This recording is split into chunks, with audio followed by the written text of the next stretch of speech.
Fala meus amigos, sejam bem-vindos a mais um vídeo aqui desse canal. Hoje eu tô aqui na igreja de novo, eu passo mais tempo por aqui, tenho passado bastante tempo por aqui, então eu vou gravar alguns vídeos aqui mesmo, e talvez esse aqui seja um dos nossos novos cenários aqui para o canal. Beleza? Vocês já viram o tema do nosso vídeo de hoje, e o nosso vídeo de hoje é sobre o falar em línguas. Nós temos aí uma treta milenar entre dois grupos. Tem uma galera que acredita que o falar em línguas é só a capacidade sobrenatural de falar em um idioma terreno, um idioma que já existe. E tem outros que acreditam que o falar em línguas é falar a língua dos anjos, um idioma do céu, um idioma celestial. Quem tá certo desses grupos? A galera que costuma acreditar que falar em línguas é só falar em idiomas terrenos é uma galera que acaba até sendo um pouco mais chata e acaba atacando muito a galera que acredita no falar em línguas como idiomas angelicais ou espirituais. A minha intenção nesse vídeo é trazer uma teologia boa e sólida sobre o falar em línguas. Eu vou compartilhar com vocês uma parte considerável de uma aula que eu dou na nossa escola bíblica sobre o falar em línguas. O que eu penso sobre isso?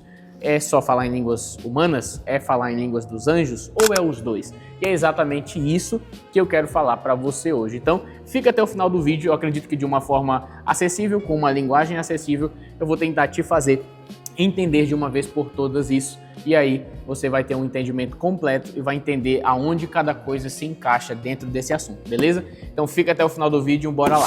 Bom, para o vídeo não ficar tão longo, eu vou pular algumas etapas da nossa aula aqui, mas eu vou tentar ser o mais específico possível. Então, Atos 2, eu quero só conversar com você a respeito de Atos 2, não vou ler o texto inteiro, porque você conhece já essa história, beleza? Então, vamos pensar em Atos 2. Em Atos 2, a Bíblia diz que eles estavam todos reunidos num lugar só. Então ouviu-se um som, de um vento impetuoso, e aí eles foram batizados com o Espírito Santo, veio línguas como de fogo do céu, e pousou sobre eles, e eles começaram a falar em novas línguas.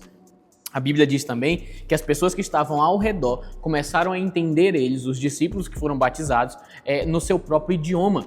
Ou seja, isso confirma, sim, o argumento de que em Atos capítulo 2 você tem uma experiência que não é com línguas angelicais ou com línguas espirituais. Em Atos capítulo 2 você tem uma experiência de Deus dar uma capacidade sobrenatural para os seus discípulos para falarem em um idioma terreno. Eu acredito nisso e eu acredito que nós temos a evidência textual para isso, o fato das pessoas em volta estarem ouvindo no seu próprio idioma. Então, por causa disso, alguns vão argumentar que falar em línguas é apenas essa capacidade sobrenatural de falar em idiomas terrenos, que os sons que alguns irmãos emitem é um som inventado, é um som inclusive aprendido por causa de escutar outros fazendo, e isso é reproduzível, mas não tem nenhuma, é o que eu argumento, né? Não tem nenhuma base para que digam que isso é um idioma espiritual ou algo assim, porque falar em línguas é só a capacidade sobrenatural de falar em idiomas terrenos. A minha questão aqui é, esses irmãos estão certos? Eles estão de fato certos, e quem está falando em um idioma espiritual, na verdade está falando num idioma inventado, e isso não tem nada a ver com o falar em línguas da Bíblia? Eu acredito que, na verdade, não. Existe um equilíbrio nesse assunto, e a minha intenção nesse vídeo é trazer de fato o equilíbrio para o assunto e te mostrar que existe um ponto de equilíbrio e que a gente não precisa pegar e transformar esse assunto em dois times e começar a brigar entre si, beleza? Mas para eu ir pro ápice do nosso argumento, porque eu acredito que existe um argumento bíblico que o Espírito Santo me ensinou, para falar bem a verdade, eu estava lendo a Bíblia e o Espírito Santo me ensinou esse argumento que eu tenho, que eu vou apresentar ele para vocês hoje. Mas antes de chegar no ápice desse argumento aqui, eu preciso fazer uma observação sobre um texto que eu vi um irmão que crê, que é só idiomas terrenos, fazer essa observação em cima do texto e dizer que falar a língua dos anjos é impossível.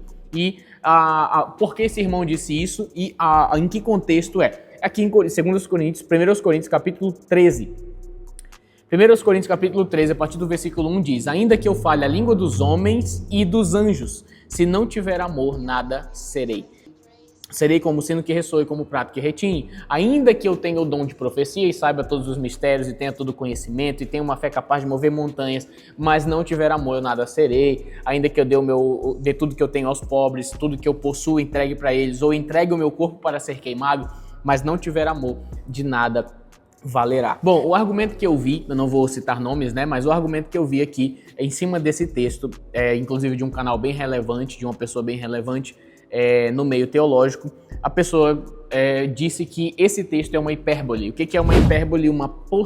É uma linguagem exagerada para se dizer algo e, na verdade, isso aqui não é uma possibilidade. Então, o argumento que eu ouvi foi falar a língua dos anjos não é possível. Por quê? Porque Paulo, quando escreveu isso, ele estava usando uma hipérbole, então ele estava falando em uma linguagem exagerada, ele não está validando o falar a língua dos anjos, ele não está dizendo que é possível falar a língua dos anjos. E qual que é o argumento aqui? O argumento é dizer que, por exemplo, ter todo conhecimento é possível? É claro que não é possível, ou seja, é um exagero. Paulo usou um exagero, ainda que eu tenha todo conhecimento, mas se não tiver amor, nada eu serei. Beleza, então aqui ele usa uma hipérbole, um exagero. Ele diz assim, ó, ainda que eu conheça todos os mistérios. É possível conhecer todos os mistérios? Provavelmente não. Então Paulo está usando uma hipérbole, uma figura exagerada de linguagem aqui. Ainda que eu dê o meu corpo para ser queimado. Paulo está falando que vai fazer isso? Não, então ele está usando um exagero de linguagem. Esse foi o argumento que eu ouvi e eu concordo em partes, porque esses exemplos mencionados, sim, são hipérbole. Mas uma coisa que é ignorada aqui, por parte dos irmãos que argumentam que é só falar em línguas terrenas, que não existe língua dos anjos, o que esses irmãos ignoram nesse texto é uma palavra chamada hipótese. Por quê? Porque existe hipérbole no texto, mas também existe hipótese no texto. Por quê? Porque Paulo diz assim, ó, ainda que eu fale a língua dos anjos, a língua dos homens, falar a língua dos homens é possível ou é impossível? É possível. Então, se é possível, eu não tenho uma hipérbole aqui, eu tenho uma hipótese também. Ele fala ainda que eu tenho o dom de profetizar. Profetizar é possível ou é impossível? Profetizar é possível, então eu não tenho só uma hipérbole, eu tenho também uma hipótese. Talvez eu tenha uma fé capaz de mover montanhas, isso também é uma hipótese, que também é mencionada no texto. Então, eu não tenho só hipérbole no texto, eu tenho também hipótese, mas os irmãos que querem criar o argumento de que é só falar em línguas humanas, eles costumam ignorar esse fato e não transformam isso aqui numa hipótese também. O que eu quero dizer com isso? Eu quero dizer que diante desse texto, você tem uma margem de hipótese para pelo menos pensar que é possível, sim, falar a língua dos anjos ou falar em línguas espirituais. Quero só abrir um parênteses aqui para te dizer que a questão não é se é a língua dos anjos ou não. A gente não sabe se os anjos falam esses sons, né? Então eu prefiro chamar de línguas espirituais, tá bom? Alguns irmãos vão dizer que é a língua dos anjos. Eu não consigo ter uma base tão sólida bíblica para confirmar isso. Então, sendo um pouco chato, eu prefiro chamar de línguas espirituais do que língua dos anjos, tá bom? Quando se trata do falar em línguas aí. Mas, então, eu quero agora caminhar com você para o nosso argumento matador, o nosso principal argumento a respeito desse assunto. Eu só quero te contar a história de como esse argumento chegou até mim. Eu estava lendo as escrituras e após muitos anos estudando sobre esses assuntos e vendo muitas discussões, muitas tretas em volta, teve um dia que eu decidi abrir minha Bíblia e pedir para o Espírito Santo me ensinar sobre o texto. E aí, eu tive uma experiência muito legal com o Espírito Santo. Para a galera que é um pouco menos carismático, isso vai parecer um pouco espiritualidade exagerada, mas para mim não é. Eu simplesmente acredito que o Espírito Santo me ensinou sobre esse assunto de uma forma muito legal. Eu estava lendo 1 Coríntios capítulo 14, que é onde está o nosso maior argumento sobre isso. Por quê? Porque em 1 Coríntios capítulo 14, ele diz assim, ó, pois quem fala em língua não fala aos homens, mas a Deus. De fato, ninguém o entende. Em espírito ele fala mistérios, ok? Mas quem profetiza faz para edificação. O que Paulo vai falar aqui? Paulo vai basicamente chamar a atenção dos irmãos sobre a importância de não ser imaturo quando se trata do falar em línguas. Tanto que quem lê o texto às vezes pensa que Paulo está condenando o falar em línguas. Porque, por exemplo, ele vai dizer que na igreja é melhor falar em entendimento uma palavra do que 10.000 palavras em línguas. Então alguns irmãos vão dizer, olha só, Paulo está falando que o falar em línguas não é interessante na igreja. E aí a galera começa a criar argumentos em volta disso contra o falar em línguas. Contudo, não é isso que Paulo está falando aqui. Paulo não está falando contra o falar em línguas, ele está falando quanto a usar da forma errada, de forma imatura. E sim, abrindo já um outro parênteses aqui, tem irmãos que usam falar em línguas de forma imatura e antibíblica. Então, nós queremos ser bíblicos, então vamos usar do jeito correto, beleza? Usar de forma deliberada, falar em línguas fora de timing é literalmente errado. É literalmente, Paulo está dizendo que é para os irmãos não usarem isso dessa forma. Na igreja especialmente. E a gente às vezes ignora isso e cria ambientes onde o falar em língua se torna algo meio... parece espiritual, mas só é antibíblico, beleza? Eu falo em línguas, tá? Eu não estou falando contra o falar em línguas, mas então vamos direto para o nosso argumento matador aqui. Qual que é o argumento, então, que o Espírito Santo me ensinou? É baseado no versículo 18. O que diz no versículo 18? Eu dou graças a Deus por falar em línguas mais do que todos vocês. Todavia, na igreja, prefiro falar 5 palavras compreensíveis para instruir os outros a falar 10.000 palavras em línguas. Eu vou focar só no verso 18. O verso 18 diz, eu dou graças a Deus por falar mais em línguas do que todos vocês. Galera, quando eu olhei para isso aqui, eu fiz, parece que o Espírito Santo abriu a minha cabeça e eu pensei assim, cara, vamos pensar. Paulo tinha cidadania dupla. Paulo foi enviado aos gentios, um dos motivos, eu acredito, dele ter sido escolhido também por uma capacidade. Eu creio que Deus capacita, mas é muito interessante o fato de Paulo ter uma cidadania dupla e ele ter acesso a lugares que normalmente um judeu, talvez só judeu, não teria. Então, Paulo ele tinha cidadania dupla. Automaticamente eu fiquei pensando, peraí, vamos lá. Se as pessoas que dizem que o falar em línguas é só a capacidade sobrenatural de falar em idiomas terrenos, a minha pergunta é, aonde Paulo usou esse dom a ponto de dizer que fala mais do que todos os irmãos em Corinto, sendo que os irmãos em Corinto falavam exageradamente em línguas?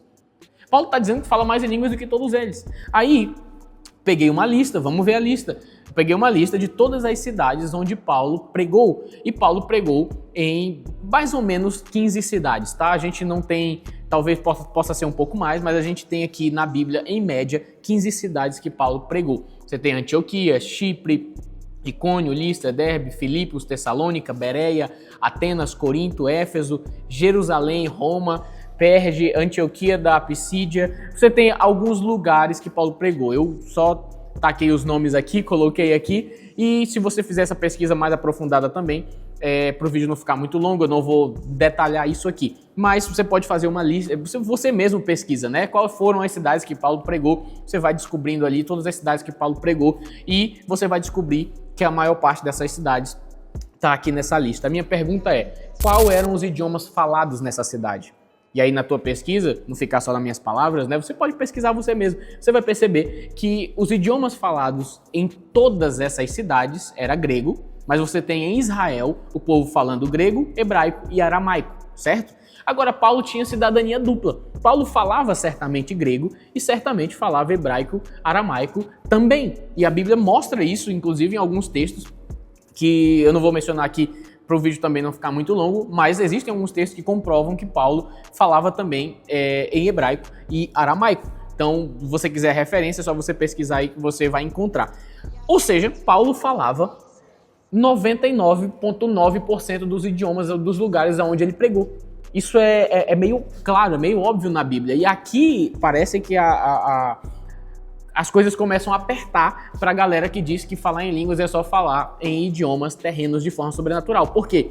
Porque se Paulo está dizendo que ele fala mais em línguas do que todos os irmãos em Corinto, que eram os irmãos que estavam exagerando no falar em línguas, então a minha pergunta é, onde Paulo falava tanto em línguas? Se falar em línguas é só a capacidade sobrenatural de falar em idiomas terrenos. Se isso é verdade, então aonde, em qual lugar, em qual situação, como Paulo falava em línguas mais do que todos os irmãos? Aonde Paulo usava essa capacidade sobrenatural de falar num idioma terreno, tendo em vista que Paulo falava os idiomas dos lugares onde ele pregou. Porque ele tinha até cidadania, a cidadania dupla. Então, Paulo era gentil e também era judeu. Paulo falava o idioma dos gentios e falava também os idiomas dos judeus. Pode ter um vilarejo, um lugar onde Paulo pregou que haviam idiomas próprios, um dialeto, onde Paulo precisou da capacidade sobrenatural de falar naquele idioma porque ele não falava? Pode sim haver. Contudo, quando a gente olha os lugares onde ele pregou, isso seria uma exceção, não seria a regra, certo? O que fatalmente faria de Paulo alguém que é impossível de falar mais em línguas do que todos os coríntios. Então, esse é o argumento. Eu acredito fortemente de que falar em línguas, em Atos 2, sim, é falar em línguas terrenas, de forma sobrenatural. Mas eu também acredito que existe a possibilidade bíblica, e a Bíblia confirma isso, especialmente em 1 Coríntios capítulo 14, que existe a possibilidade de nós falarmos um som espiritual. Eu não vou chamar de língua dos anjos, porque eu não sei que língua os anjos falam. Não tem como, né, falar isso aí. Mas eu vou chamar de língua espiritual. Então é isso que eu acredito. Esse é o equilíbrio. Então se alguém até te perguntar assim, o que é que tu acredita? Falar em línguas é falar em línguas humanas ou falar em línguas dos anjos, línguas espirituais? Eu acredito nos dois. Se você me perguntar, eu acredito nos dois. Eu acredito que esse é o equilíbrio bíblico e nós não precisamos ficar brigando entre esses dois times. Porque em Atos 2 você tem um tipo de falar em línguas, em 1 Coríntios 14, em 1 Coríntios 13 você tem outro tipo de falar em línguas. Negar isso é negar o texto. Negar isso é enforcar o texto para ele dizer o que você quer para respaldar a tua visão, certo? Então essa é a minha visão a respeito do falar em línguas. Eu espero que você tenha entendido. Espero que Deus tenha abençoado a tua vida aí com esse conteúdo. Não esquece de deixar um comentário no vídeo, deixar uma curtida aí no vídeo, se inscrever no canal. E se você tem mais dúvidas sobre o que eu falei aqui, se você tem algum argumento, até contrário mesmo, beleza, fica à vontade, deixa nos comentários aí e bora trocar ideia. Se vocês mandarem algumas dúvidas também que forem pertinentes, eu posso até fazer uma parte 2 desse vídeo aqui, beleza? Então é isso aí, espero que vocês tenham entendido. Até o próximo vídeo, falou!